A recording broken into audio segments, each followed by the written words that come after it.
রূপকথার অনেক কাহিনী শুনে আমরা বিমোহিত হই। সেসব রূপকথাকে হার মানায় গাজীপুরের জয়দেবপুরের ভাওয়াল রাজার জীবনী।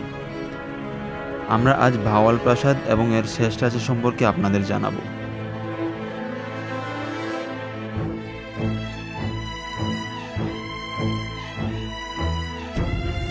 রাজা রাজেন্দ্র নারায়ণ এর 3 পুত্র ছিল।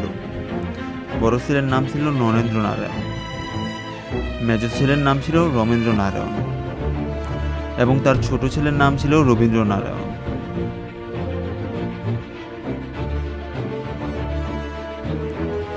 রাজা রাজেন্দ্র নারায়ণ 1901 সালে 26 এপ্রিল মৃত্যুবরণ করেন। তখন তার রাজদায়িত্ব এসে পড়ে রানী বিলাসমণির কাছে, আজ যার নামে রানী বিলাসমণি স্কুল প্রতিষ্ঠিত।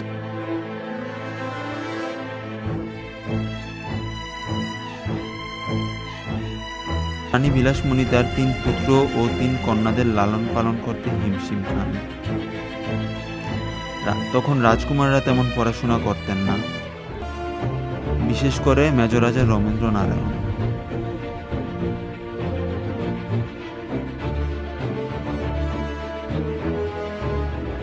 তখন রানী বিলাসমণি বিলেত থেকে বিলেতি শিক্ষক দিয়ে পড়াশোনার চেষ্টা করান। তাও রাজকুমাররা পড়ায় অমনোযোগী ছিলেন।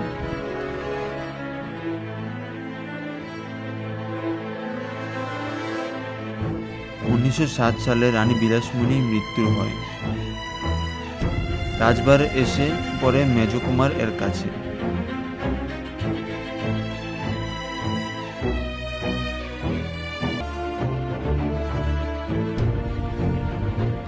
কিছুদিন পর রাজা বিবাহ করেন। বিবাহের পর তার স্ত্রী বিবাবতীকে তিনি সময় দিতে পারতেন না, কারণ তিনি মদ্যপান ও বায়জিদের নিয়ে ব্যস্ত থাকতেন। তাই বিবাবতীর দিন কাটত একাকিত্বের মাঝে। তখন রানী সম্পর্কে জড়িয়ে পড়েন রাজবাড়ির পারিবারিক ডাক্তার আশুতোষ এর সাথে।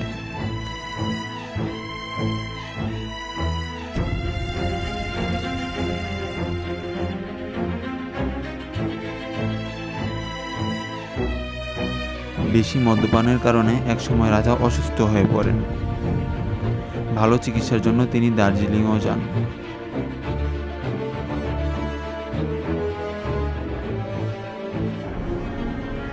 দার্জিলিং যাওয়ার পর তার শরীরের অবস্থা আরো খারাপ হয়।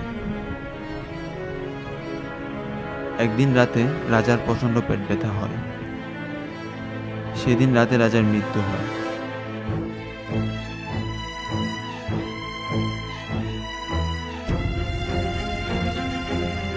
কিন্তু সবার ধারণা ছিল রানী ও আশুতোষ ডাক্তার মিলে রাজাকে মেরে ফেলেন।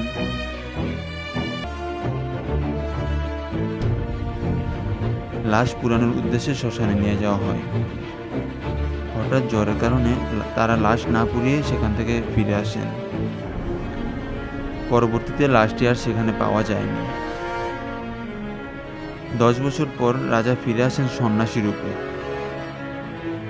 তখন মামলা মোকদ্দমা এর মাধ্যমে রাজা পুনরায় তার দায়িত্ব ফিরে পান। আর এই হলো ভাওয়াল সন্ন্যাসীর কাহিনী।